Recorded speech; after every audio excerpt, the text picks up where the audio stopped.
All right, happy Thursday, everybody. Welcome to Survive to Thrive. And today we are going to talk about, is life a lottery ticket? This is a subject that I've spoken on before. I think I've spoken on this before with you guys, but I know there's some things in this conversation that I'm going to share with you that are new. I know they're new because there's a part of this is life a lottery ticket story that I've hung onto, not being 100% transparent because, just to be honest, it's really hard to share. But here goes. Feel like it's necessary. So if I feel that God is leading me to share a message, I'm going to share it. I hope you guys get value from this. So 5641 13th Avenue North. Anybody remember the address of the home that they grew up in, right? That's mine. I'm 62 years old, so that was 60 years ago. I don't remember it for good reasons. It was living hell. It just was. Uh, is life a lottery ticket? Is can it be that simple? Are you born with a winning lottery ticket, or you're born with a losing lottery ticket, and that's just the way it is? Can it really be that simple? Well, early in my life, and when I say early in my life, I would say at least for the first 20 years, I believe that life was a lottery ticket. It's just, this is the hand that I've been dealt. It's honestly a pretty shitty hand, and that's just the way it is. Uh, First of all, poverty. Little 800 square foot home, one bathroom, six people, no AC. I remember taking showers at night and then going to bed with a fan on me just so I could fall asleep before the sweat started, right?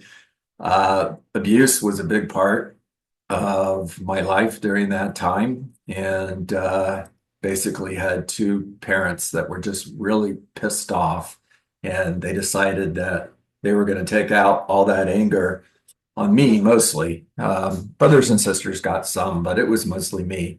I remember walking outside and grabbing a twig off a branch, off a bush, um, and them using that as a whip on my backside, and leaving cuts and blood and scars. And the physical scars, they heal. The physical pain heals. The mental pain doesn't, not as easily anyways. Being told that you never should have been born, wish we didn't have you, wish that you would have died. Those are the kind of things that you're going to carry with you your entire life, right? Those physical scars go away, and I could say that if it wasn't for finding my faith and my relationship with God and with Jesus, I never would have got over those mental pains. But I did. Thank God. I'm in a much better place now. At 18 years old, I decided, life is a lottery ticket. This is my hand. It sucks, and I'm done, and I don't want to live anymore. I grabbed a bottle of aspirin from a local 7-Eleven, 100 pills with a Diet Coke, and I downed every single one of them with the Diet Coke. And 3 hours later, 4 hours later, my friends found me passed out in a bathroom at a hotel in St. Pete Beach, and took me to the hospital. And doctors got me revived, speaking, and they asked me, "What did you do?" And I told them, and they immediately rushed me back to the emergency room and started everything that they could do in order to try to save my life. Quite honestly, I'll never forget that night. It was nonstop pain, anguish, throwing up, unbelievable. Went into a coma the next morning. For the next 3 days, I was out, but completely aware of everything that was going on with me. Super weird.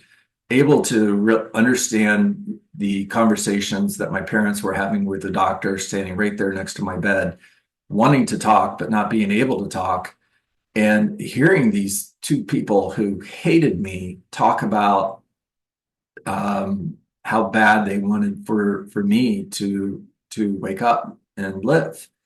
And I'm thinking, what the hell? That doesn't make any sense. These people don't even like me. Why are they even here? Um, I survived, obviously. I'm here. And shortly after that, um, everything changed.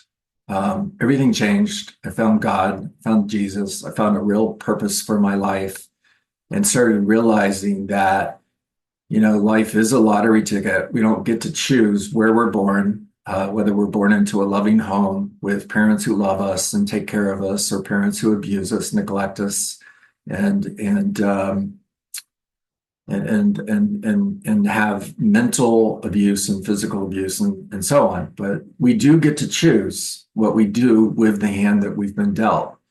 And I've mentioned to you before, I read a book, simple book titled "Is Happiness is a Choice."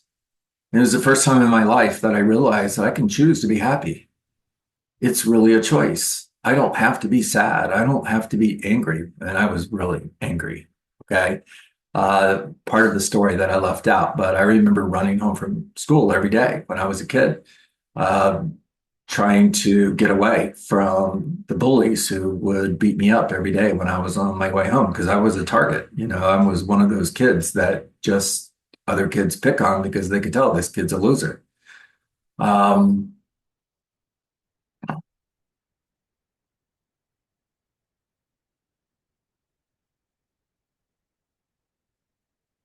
Another reason I ran home every day, boy, I almost didn't share this. I still don't want to share it, but I will because I know somebody here needs to hear it.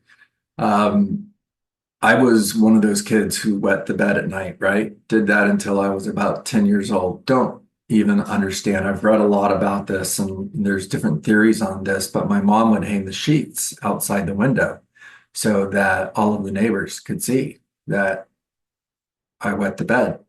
And one of the reasons I was running home is to get those sheets out of the window because it was devastating. Um, I still don't understand that one, but it is what it is. Um, so here's the thing, guys. Adversity is preparation for greatness. We are all either in adversity, coming out of adversity, or heading towards adversity. It's part of being on this planet. Adversity is also preparation for adversity.